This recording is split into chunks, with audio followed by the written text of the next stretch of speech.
Saturday Night Live recap. Dana Carvey's Church Lady returns and Paul Mescal's hosting debut. Hiyo Conehead Nation. Welcome back to Saturday Night Live in Review. We have started our December stretch of season 50. First up, Gladiator II's Paul Mescal, who was so magnetic in both Normal People and Aftersun. Gladiator II is a Ridley Scott movie. I am joined today by former SNL cast member Jeff Richards, who was on the show back when Josh Hartnett came to host, promoting Scott's Black Hawk Down. He notes the Attack of the Clones sketch which cast him and Hartnett as members of N*Sync. I remember that one because of all the choreography, which I'd never really had before except maybe in elementary school. Shaboozey is tonight's musical guest. Let's go! An iconic Dana Carvey character awaits. Let's go! Someone in the audience hollers, as we open to the familiar church chat logo and Phil Hartman's soothing intro narration.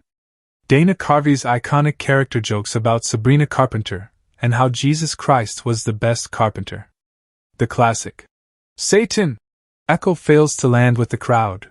You see Carvey waiting for a bigger reaction. One issue could be Sarah Sherman's Matt Gaetz.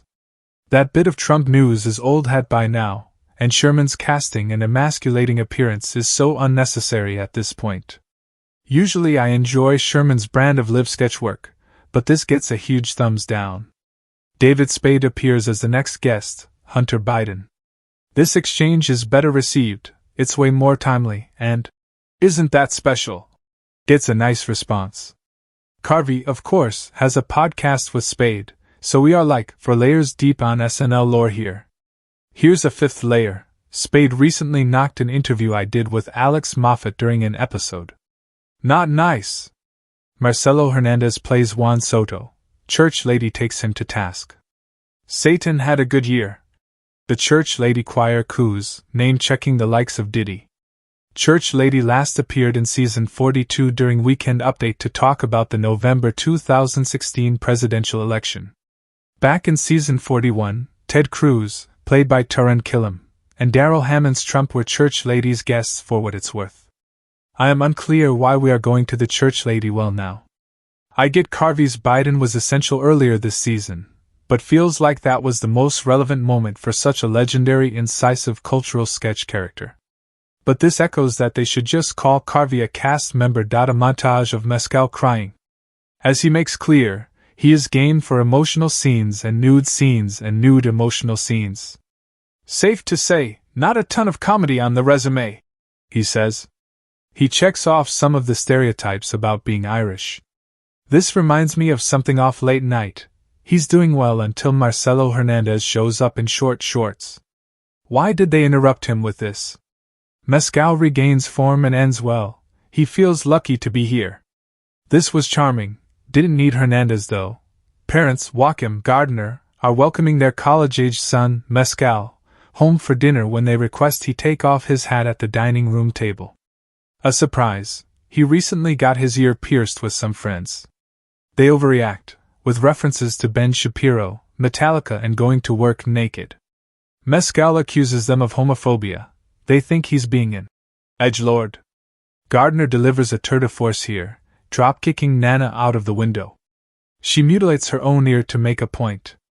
This is histrionic and fun, and has a nice ending with Michael Longfellow. This is good. Watch it. Wicked and Moana 2 have been huge successes, even more than Gladiator II. So filmmakers have added an extra 50 minutes of song. Mikey Day gets to spoof Lin-Manuel Miranda's rap style. Mescal goes full 8 Mile. Speaking of Gladiator, Jeff Richards is a fan of Joaquin Phoenix, the bad guy from the original, as well as Denzel Washington, who chews the scenery in the sequel. He recommends folks check out former SNLer Dean Edwards' Instagram for his spot-on Denzel impression. Indeed, Dean Edwards' Denzel is hilarious and dead-on, Kenan Thompson's impression here less so. I enjoyed James Austin Johnson's Christian character. This is clever. Watch it. Our heroes are back in their normal setting, their office. They have Mescal in their room, hanging out. They are relieved that he is normal, not self-serious or emotional. That compliment backfires, as he is very moved. He wants to move in upstate, maybe sex in the future. Well, that isn't fair, he wants to be Daddy, teaching them about life as they remind him what it is all about. Things get dark and absurd in a fantasy vision, living together in a cabin. This was a safe one for PDD. Their past few installments did not land nearly as well. Pirates, a bachelorette party is out for a Magic Mike-style show. My first thought, is this a Domingo prequel?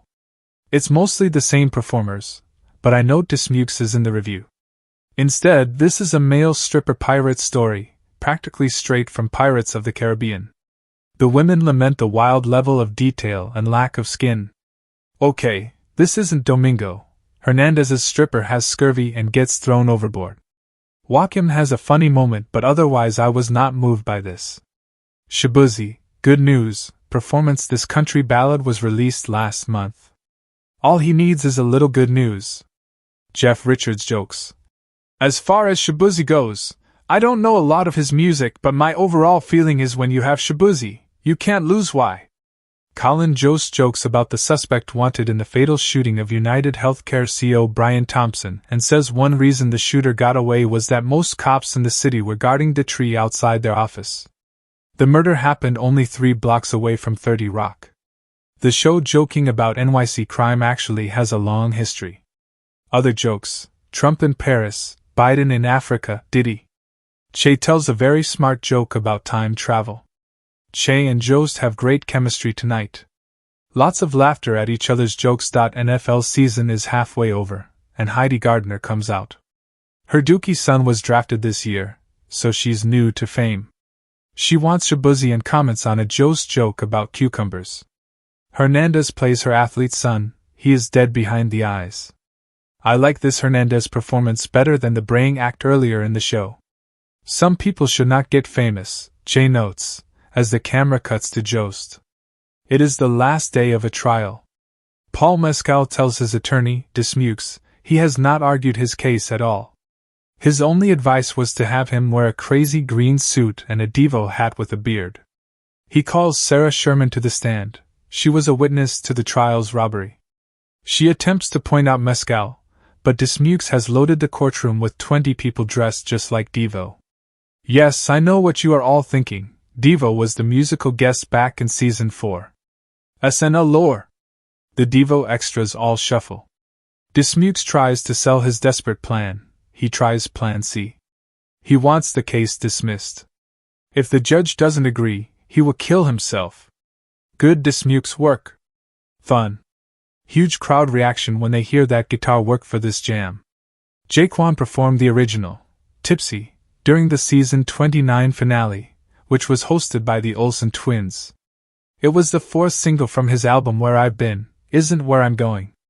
It topped the charts in Australia, Belgium, Canada, Ireland, Norway, Sweden, and the US.